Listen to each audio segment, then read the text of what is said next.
है कि हम लोग भी अच्छे से कार्य नहीं कर पाते। आयोग अपना जो एक तानाशाही रवैया है वो अपनाए रहेगा।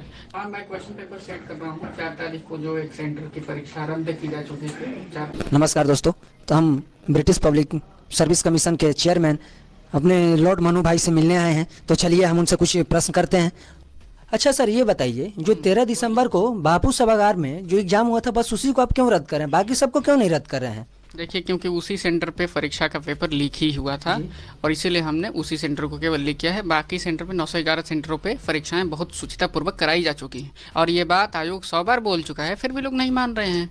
बस एक ही सेंटर पे पेपर लीक क्यों हुआ, बाकी सेंटर पर क्यों नहीं लीक हुआ? क्योंकि ये तो जांच का विषय है ना। बाकी सेंटर पे क्यों नहीं लीक हुआ, ये तो बिल्कुल जांच का विषय है और इस पर जांच तो होनी चाहिए। अब देखिए सरकार की मंशा क्या होती है। हम लोग सरकार के दिशा निर्देशों का ही पालन करते हैं। बाकी हम मानते हैं कि आयोग एक ऑटोनमस बॉडी है, लेकिन आयोग पे इतना दबाव है कि हम लोग भी अच्छे से कार्य नहीं कर पाते। सुनने में आ रहा है इसमें धांधली भी हुई है, किसी से घूस लिया गया है, दिया गया, ये सब क्या मतलब सुनने में आ रही है? ये तो मीडिया वालों का और कुछ लोगों का ये साजिश है और मैं मानता हूँ कि साजिश के अलावा और कुछ नहीं है। और ये आयोग की छवि को बिगाड़ने का एक बहुत विध्वंसक खेल चल रहा है बिहार में। तो बस मैं तो यही कहना चाहता हूँ। नहीं सर, ये भी देखने में आ रही है कि तो सही यहाँ चल रही है प्रदर्शन, लेकिन इसमें कुछ ना सरकार बोल रही है ना आप लोग बोल रहे हैं, लड़के पे लाठीचार्ज हो रही है। इसके पीछे क्या मतलब, कुछ समझ में नहीं आ रहा है। देखिए, मुझे लगता है कि बीपीएससी को केवल परीक्षा कराने से मतलब है, बाकी आंदोलन करने से कोई मतलब नहीं है। आंदोलन एक प्रशासनिक समस्या है और वो राज्य की समस्या है। मैं आपको बेसिकली बता दूं तो ये पुलिस प्रॉब्लम की समस्या है कि वो किस तरह से सार्वजनिक शांति को मेंटेन करते हैं। बाकी आंदोलन करने के लिए अगर कोई सड़क पे उतरता है तो लाठी तो पड़ेगी ही। तो इसका ये थोड़ी मतलब है सर कि बेटियों को हाथ धके घसीटा जाए या कुछ भी किया जाए, ये सब तो आप समझ सकते हैं। नहीं, बिल्कुल नहीं। हालांकि अब आयोग इस बारे में क्या टिप्पणी कर सकता है, आयोग अब इस बारे में क्या कहे। तो सर आपको तो सामने आना चाहिए ना, अभी मीडिया के सामने नहीं आ रहे हैं। मैं इतना कोशिश किया 10 दिन से, तो आप आ जा रहे हैं। इसके पीछे क्या मतलब, क्या हम कह सकते हैं? मैं कुछ अपने निजी कार्यों में व्यस्त हो गया था और मैं चला गया था अपने स्टेट, तो इसीलिए मैं आ नहीं पा रहा था और हम लोग चूँकि आयोग पूरा छुट्टी पर था जी। हम्म। अच्छा सर, ये बताइए कि आंदोलन पर आपका क्या राय है? फिर से वही रिपीटेड सवाल आप पूछ रहे हैं। मैंने आपको बताया है कि आंदोलन एक राज्य की समस्या है, आयोग से कोई मतलब नहीं है। आयोग विशुद्ध परीक्षा कराने की जिम्मेदारी आयोग को होती है। बाकी और आयोग से किसी भी चीज़ों से कोई मतलब नहीं है, चाहे कोई सड़क पे उतरे, चाहे कुछ भी करे, ठीक है। तो आयोग अपना जो एक तानाशाही रवैया है वो अपनाए रहेगा, चाहे वो कोई कुछ भी। जिस तरह से वाटर कैनन का इस्तेमाल किया गया और फिर लाठी बरसाई गई तो बच्चे कितने सैल्यूट कर रहे थे। वहाँ पे बहुत ज़्यादा गर्मी हो गई थी, तो गर्मी के चलते आयोग को ये सब और प्रशासन को ये सारे कदम उठाने पड़े। वहाँ पे वाटर कैनन का भी इस्तेमाल किया गया और लाठी से पीटा भी गया। तो उसके बाद आपने देखा होगा बच्चों का रिएक्शन, किस तरह से वो सैल्यूट कर रहे थे और इवन राष्ट्रगान भी कर रहे थे। तो ये बहुत प्रशंसनीय कार्य है प्रशासन का और पटना पुलिस का, खास करके ये बहुत अप्रिसिएबल वर्क है और मैं इसको बहुत ज़्यादा अप्रिशिएट करता हूँ। अच्छा सर, मैंने एक चीज देखा सोशल मीडिया पे, आपका एक वीडियो बहुत वायरल हो रहा है, जो कि आप एक पेपर मतलब सील दे रहे हैं, वो बोल रहे हैं नहीं टूटेगा, और मीडिया वालों ने उसे तोड़ के दिखाया। तो आप इसके बारे में क्या कहना चाहते हैं? ऐसा है कि इस दुनिया में कोई भी चीज़ स्थायी नहीं। जी हाँ, मैंने उस दिन ये स्टेटमेंट दिया था मीडिया में, आप बिल्कुल सही कह रहे हो और जो वीडियो वायरल हुआ है वो भी सच है जी। मेरे ज्ञान में भी ये बात आई थी और एक पत्रकार महोदय ने उसको फाड़ा भी था। जी हाँ। तो इस स्टेटमेंट को कुछ लोग अतिशय बना लिए थे। अब बताइए कि यहाँ पे क्या चीज़ नहीं फट सकता। बिल्कुल, तो ये देखिए, ये मैंने फ्लिपकार्ट से किताब ऑर्डर किया था जी। अब ये भी फटने को फट सकता है, ये देखिए। ये तो नहीं फटा, ये बताइए। ये तो और आपका सुनिए, जो आपका वो वीडियो वायरल हो रहा है वो पत्रकार लिए तुरंत फट गया, और ये देखिए, एक सेकंड इमेज पकड़िए, सुनिए सर, देखिए ये कहाँ फट रहा है, इतना जोर लगाने पर आपका तो ऐसे किया गया फट गया। देखिए, ऐसा है कि वो ऑलरेडी फटा हुआ था। नहीं सर, देखिए वो आप दिखाए थे फटा हुआ नहीं था। जी, फटा नहीं था।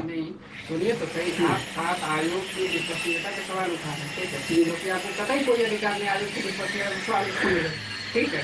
तो सबसे पहली बात ये है कि ये मैंने किताब मैंने कहा आपसे कि यहाँ पे कोई भी चीज़ होता है कि कुछ भी पढ़ने को पढ़ सकता है। अगर आप जोर देके किसी भी चीज़ को फाड़ेंगे तो फट सकता है। लेकिन सर आपने तो अभी गारंटी दिया कि वो नहीं फट सकता है, उस वीडियो में आपने गारंटी दिया ना, ये बताइए। बिल्कुल हम दिए थे, लेकिन आयोग का यही मंतव्य है कि सर ये बताइए, क्या आपके ऊपर कार्यपालिका का दबाव है?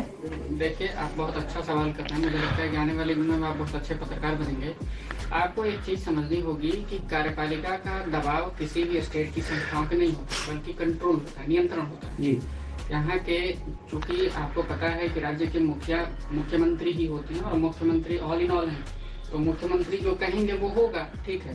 बाकी जो आयोग की सारी संस्थाएं हैं वो उन्हीं के अंडर में काम करती है, और आप जानते हैं कि वो विधानसभा के नेता भी हैं, ठीक है। तो मुख्यमंत्री साहब यहाँ पे, कार्यपालिका का दबाव ऊंची तो शब्द नहीं है, आप यहाँ पे नियंत्रण ही करिए कि भाई जो मुख्यमंत्री है उसका स्टेट की सारी संस्थाओं पे कंट्रोल रहता है। अच्छा सर ये बताइए, क्या सुनिए तो आयोग जो है वो कहने को ऑटोनोमस है, ठीक है, कहने को ऑटोनोमस है, बाकी सारी चीजें जो है वो सीएमओ से ही गाइडेड होती है, ठीक है। मैं आपको एक चीज बहुत स्पष्ट कर देता हूँ कि जितने भी कार्य होते हैं आयोग के, हालांकि संविधान शायद आपने पढ़ा है कि नहीं पढ़ा मुझे नहीं पता इनफैक्ट, लेकिन संविधान जब आप देखेंगे तो उसमें आयोग के कुछ कार्य हैं और कुछ उसके पास पावर भी है, लेकिन ये सारे स्टेट एंड पावर कहने को तो कॉन्स्टिट्यूशन से कंफर होते हैं, लेकिन ये इन प्रैक्टिकल मैं आपको बताऊं तो ये सारी चीजें सरकार से ही गाइडेड होती है और इनफैक्ट मुख्यमंत्री का पूरा कंट्रोल होता है, ठीक है। अच्छा सर, तो ये मार्केट में आपको एक नया नाम मिला है लॉर्ड मन्ना, तो आप इस पे क्या टिप्पणी करना चाहते हैं? देखिए ऐसा है, मैं आपको एक चीज स्पष्ट कर दूं कि मैं फिर से ये बात दोहरा रहा हूं, आयोग छात्रों के प्रति पूरी तरह से संवेदनशील है, तो जो लोग इस तरह के अराजक चीजों को फैला रहे हैं, जो स्टूडेंट को मिसगाइड करने की कोशिश कर रहे हैं, उन्हीं के द्वारा इनफैक्ट मुझे लगता है कि ये मेरे लिए नाम शायद गढ़ा गया होगा, हालांकि ये बहुत गलत है और मुझे काफ़ी दुख हुआ, ठीक है। और इस पे कानूनी कार्रवाई भी होगी, ये जांच का विषय है, बिल्कुल मतलब ये जांच का ही विषय है, क्योंकि किसी भी व्यक्ति पे आप जो है मतलब पर्सनल कमेंट नहीं कर सकते और उसकी जो डिग्निटी है उसको हर्ट पहुंचता है, तो मुझे तो काफ़ी दुख हुआ इस नाम से। अच्छा सर, मैं देख रहा हूँ कब से आप इसमें बिजी हैं, तो आप क्या कर रहे हैं इसमें थोड़ा बताइए। हाँ, मैं क्वेश्चन पेपर सेट कर रहा हूँ, 4 तारीख को जो एक सेंटर की परीक्षा रद्द की जा चुकी थी, 4 तारीख को उसका एग्जाम। अच्छा सर, आप पे इतने आरोप लगे, उसके अनुसार तो आप एक खुद जांच के बीच हैं, तो आप उसमें क्या कहना चाहते हैं? सॉरी, मैंने आपको प्रश्न समझा नहीं। क्या बात यह है कि इतने आप पे आरोप लगे, उसके अनुसार आप पे खुद एक जांच होनी चाहिए।